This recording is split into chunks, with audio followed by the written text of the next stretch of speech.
Welcome to Cocktails, Conversations, and Lessons in Philanthropy, where we give it to you straight, no chaser, because it's 5 o'clock somewhere. Yes. Yes. I am joined by the belle of the ball, the lady of the hour, Miss Crystal Hadnott, fund development professional herself. What you drinking, girl?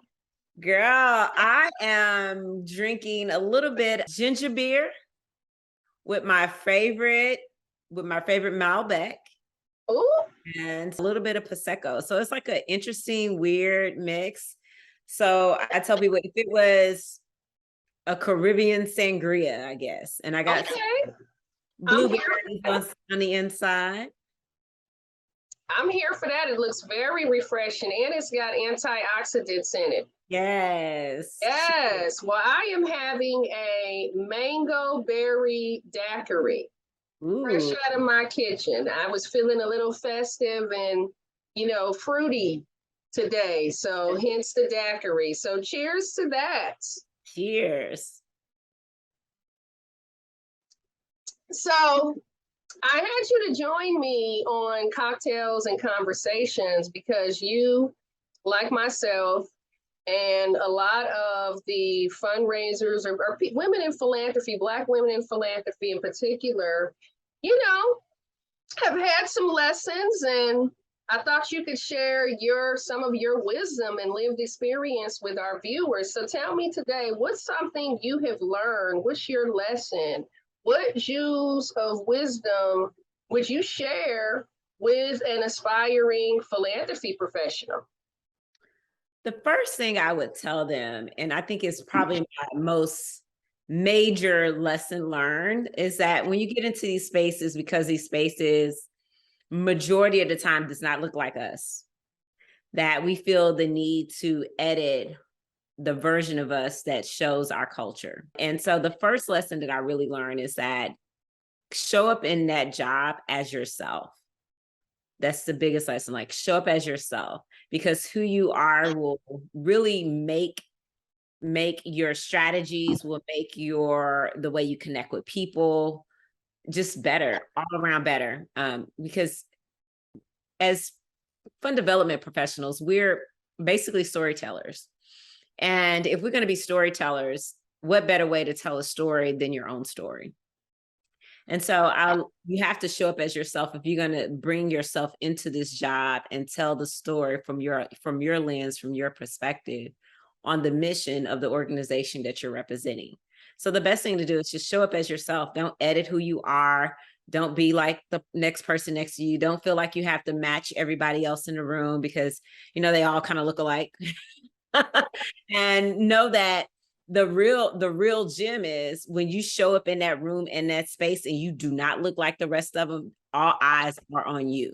So use that to really bring who you are and bring your story, why you have the attention on you. And so that's the number one thing. I show up in the clothes that I like to wear, the way I like to wear it. When I first started, and I was all Brooks Brothers, very professional, showing my best. And now, I share my flair of who I am and what I like. And most people that know me, I love boots. So every now and then I'll have some boots on. And what I've learned is strike the conversation from a person who I probably wouldn't be able to have that personal conversation. And you build a relationship, a personal relationship on top of that professional relationship. And when you have that personal relationship from that potential donor, or that potential strategic partner, they're more likely to remember you when they're about to give out funds versus anyone else. So that's the number one lesson. Show up as you. Don't hide who you are. Be who you are. Give them all the glory. Yes. Be you, they'll adjust. That's what I'm hearing. They will adjust. They will. Hey, I will drink to that. Yes. Not only they'll adjust, they don't want to, they might want to copy. What do they say? Imitation is the highest form of flattery, huh? Exactly. And you know what? I've seen it. I've seen it. So that's the real lesson. Just really show up as you, because our spaces will lend for us to feel like we need to be play a certain role or play a certain part. And so, the reality is show up as you. Show up as you. That's the number one lesson. Number one lesson. I love that. I want to share something here. It's interesting that you say that. When I look at my journey, I've been that person who, all I wanted to wear was the St. John suits, and, I was spending money I didn't have and running charge cards up, trying to look the part, trying to look like Becky, right? Or Allison when I'm Kia from East Oakland. Yeah. When Kia from East Oakland has been through it, Kia from East Oakland, yeah, I have a master's degree. Yeah, I have credentials from Ivy League institutions and, great institutions, all of these things. But I got a PhD in the School of Hard Knocks. And that PhD from the School of Hard Knocks, those days when I felt like my stomach was touching my back, those days when we went without, those days when my family was homeless and living in a motel in the hood of Richmond, California. That's the Kia, that authentic Kia. That wasn't the Kia showing up in those St. John suits. That wasn't me, right? So I was trying to fit into environments.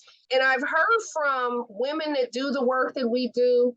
One heartbreaking story, a sister has shared with me that someone in her network was interviewing and had went and bought Chanel suits, and the sister was plus size. She had done all the things to prepare for an interview, and she didn't get the job she was seeking, and she was so devastated because she's like, I'm doing all the things, I'm showing up, I'm investing, I'm well dressed, and I'm getting passed over.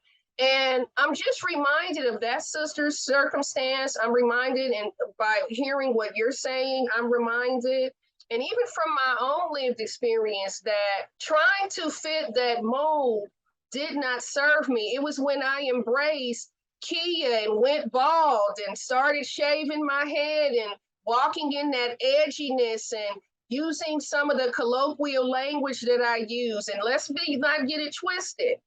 I'm as educated as they come, right? But yeah, be me. And that was the real key, because the reality is we have to show up in rooms where donors are giving away millions of dollars, right? So we're in those rooms when they are wearing the St. John's and the Chanel's and the David Yurman and the whatever they're wearing, and because we're in these multi-million-dollar rooms all the time.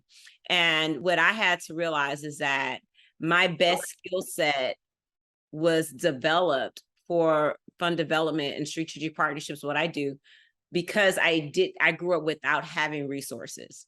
So I became the ultimate networker. I became the ultimate child who figured out where the resources are, not understanding that skill set was developing the professional that was going to come down the road 20 years later.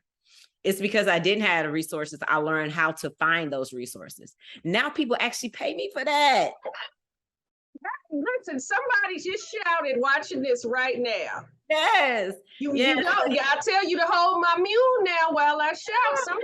Somebody just got delivered. Yes. Because you gotta understand, it's the little girl who didn't have all the things. It's the little girl who grew up in the hood. It's the little girl who had all the statistics that you can name of the hood on her back, who had to figure out how to get to those PWIs, how to get to those Ivy League schools, how to get to the multiple degrees. We got there, but how did we get there is that we used our intuition. We developed skill sets that allowed us to find and get connected to those resources. And now that's our job to do for organizations, is find resources to connect to them. So we're just doing the simple thing that we had to do to survive and getting paid for it. So no, I don't have to show up just like that, because I developed that same skill set not in those clothes, right? I developed that skill girl, set. wearing Montgomery Ward's. Don't make me go back now. Well, I was such a tomboy. I'm gonna take y'all back. Like, I was the girl in the starter jackets And I thought I was doing it because I had one, right? And I had me a San Francisco's 49ers. Shout out to that Cali 49ers in Texas. Because I was a 49ers. And so it's like really like I was that girl who, I was wearing Bo Jackson's and Elise. And so I don't necessarily have to have on the 6-inch heels. Do I love them? Absolutely. And you rock them. Yes. But I understood that I didn't have to show up like her to do my job. Absolutely. I decide to be her when I want to, but I don't have to show up like that just to complete the assignment. I love this. Yeah. I love this. I'm going to tell you, people probably thought I had lost my mind when I went bald, and people talk, we done heard the jokes about the G.I. Jane and the this, that, and the third. I had just went bald, shaved my head, and rocked it blonde for a couple of years. And that was me kind of rebelling and saying, listen, I'm going to be all the things that you already think I am.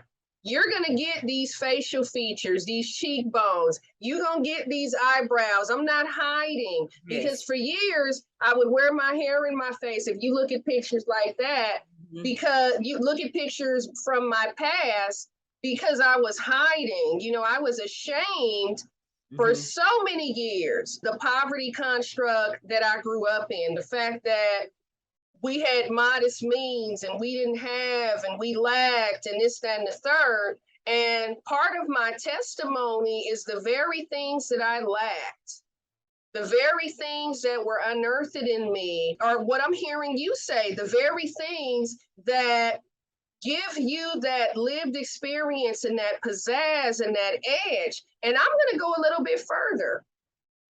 I believe philanthropists, individual donors, corporate donors, they want to know people that have that lived experience, that are relatable, right? They want to talk to the Black and brown leaders, right? That have that lived experience, that are not aloof of the social issues and the systems of oppression that we're in here fighting, which is why I encourage nonprofits and why I'm working to help cultivate more Black professionals in the fundraising field, more brown professionals in the fundraising field to lead these causes, because we have incredible lived experience and we have incredible edge to bring to this work. And if our voices are heard, it's no way possible that a philanthropist can have a conversation with me or you or someone else who has that lived experience and walk away the same. They're going to feel the passion behind the message and behind the work that I'm doing. So I proudly rock my undercut, my nails, my makeup, my colors. I've been told, oh, well, you're always so colorful and your neck. Yeah, and I'm going to continue to do me. I am, because it only makes for, I feel like it makes me a better executive to be me. It makes you a better person because you're feeling better about yourself. So when you show up better, you can do your job better. Absolutely. I shaved my head 4 years ago too. Shaved the whole head, like completely bald 4 years ago, because I was just so over I was exhausted basically. So I had long hair all my life, and that's a whole nother story growing up in Black community with hair. Girl, right? we ain't even, we'd be here all day. That's a whole nother discussion. And so I was so exhausted because I had diagnosed with an ailment that I was going through hair loss. And so now I was the girl who had all this, what people would think was pretty hair, of what we label as pretty, which I hated. Good hair. That I was exhausted trying to hold on to that quality that, that people, in our community valued. Yeah. And one day I just woke up and I shaved my entire head. I was like, I'm done with hair. I'm over it. I don't want it. I don't want to do this anymore. I don't want the task, feeling like I had to show up and hold on to this because my hair, is not who I am. I am not my hair. I am not my hair. And so I literally just like let that go. And when I let that go and became so free in my personal self, professionally is when I began to blossom. And so I think that's really important. And when you talk about those lived experience, you have to look at it from an investment perspective. I always tell people you would invest in a stock that had history. And so you will understand the history of it. So of course you're going to put your investment in a person who could have the lived experience and the understanding and the acknowledgement to do right by your investment. Yes. So I started looking at it like that, is that, these donors are giving to someone who have the experience, who have the history that they can look at and identify and see the results over time, that they know that they are making the best investment choice. And so it wasn't what they saw. It wasn't what they saw in the present. It was my history that mattered more than anything versus what was in the present. So it wasn't how I showed up in the room. It was really, what did I look like prior to being in that room? That was more important. And so I kept that in mind, and I still keep that in mind every time I have a call, every time I have a meeting, every time we have to go to an event. I always make sure that there's elements of Crystal that's distinct and seen and known. Whether it's, I was hiding a lot this Texas accent. And I was like, I'm not doing it anymore. I'm from Texas. I'm a Texas girl from a mixed race family. And you gonna get it. You're gonna get all of this. You gonna get this Southern drawl, okay? You're gonna get it. That's it. Like I don't have nothing else to offer. So, I started embracing that because I was taking speech classes. I'm not doing this anymore. I'm not doing this anymore. And when I let all of that go, that's when my career just skyrocketed. I thought about doing that too, because even though I'm from Oakland, my family is from the South. We don't need to do the lesson in, the Great Migration and how they, Yes. My folks went from being, cooks and the domestics in the big house to, marrying men in the military. And that's how my family got to California. But it's interesting because all my life, people have told me that I talk slow and I have this Southern drawl. And I used to be really embarrassed about it too. And I had thought about going to see a speech pathologist and working on it. And it's like, nah, listen, you should, like you said, you're going to get this drawl, this accent. You're going to get all of her. And again, like you said, it makes me a better person. It makes me a better executive.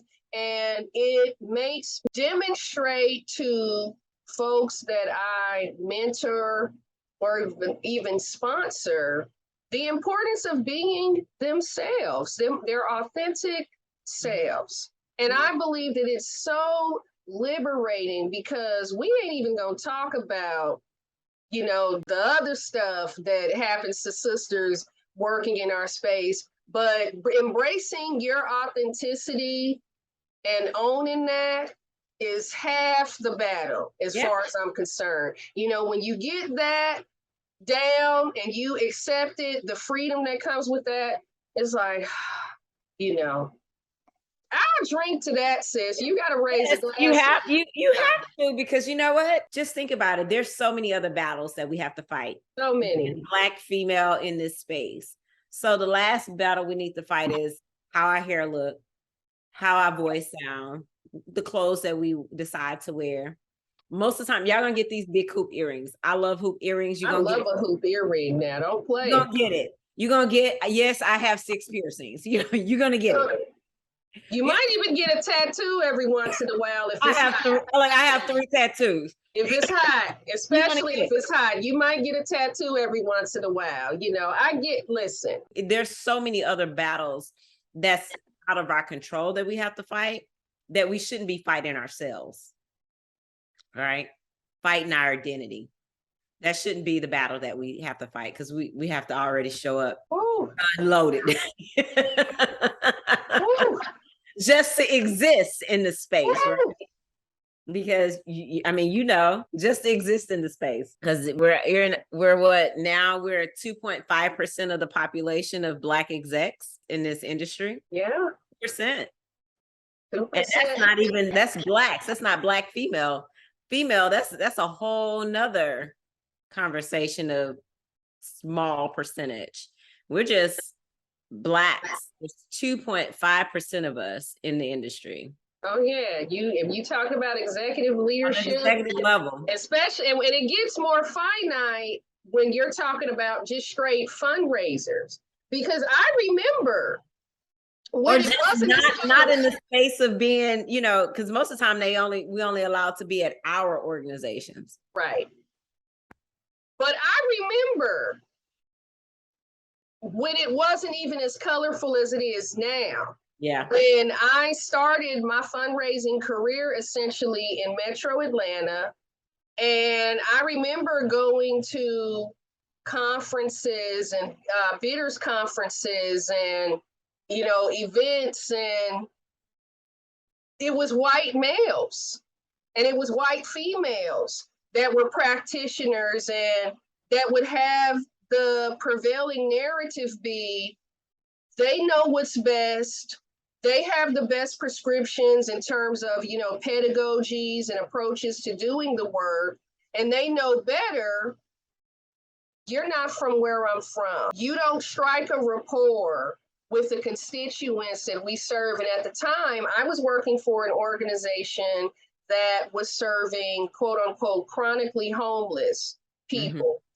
Veterans and folks with co-occurring comorbidities of mental health and substance abuse and so forth. You might have the pedagogy, but you're not really comfortable sparking a conversation with this brother, or this sister that is being served by this organization. But guess who is? Because they look like one of my uncles or one of my aunts, that had got lost along the way. And I still see the humanity in that person. And I'm going to speak to the humanity in him or her, right? And we have a common humanity and shared experience, whether they're sober or not, right? You might have this pedagogy down and you might be facilitating this PowerPoint, but you express discomfort when you got to come from off of the stage and do what you and I are doing. Yes. And that's part of it, because you cannot represent an organization and represent a mission or cause, but when it comes to the constituencies and the voices of those who are served, do like this, because you know better. But that's what I had been accustomed to seeing when I started this journey 21 years ago.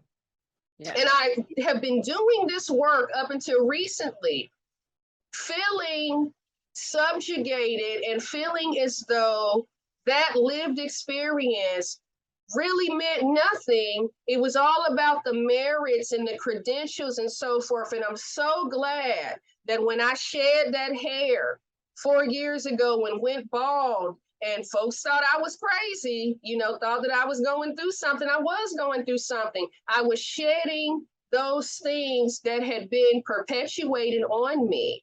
I was shedding all of that, and I'm sitting before you and having this conversation with you as a person that feels very liberated, very comfortable in my melanated skin, and all the more committed to the work, because not only do those communities need me, the sector needs me, the sector needs you, and women, Black people, brown people, people of color, to bring those perspectives and those lived experiences to this work. That's what's going to make the difference. And I'll drink to that. Exactly. Because you can't change a system by doing the same thing. Well, you have taken me to church and back, child, and we could go on for days, but I think that's a good place to stop. The prevailing lesson: be you. Be you. They'll adjust. Be you. Bring you. Bring your authentic self. And intimidate. Hey. They'll be intimidated and will imitate. Hey, the highest form of flattery, they say. So on that note, thank you for tuning in to Cocktails, Conversations, and Lessons in Philanthropy. Cheers.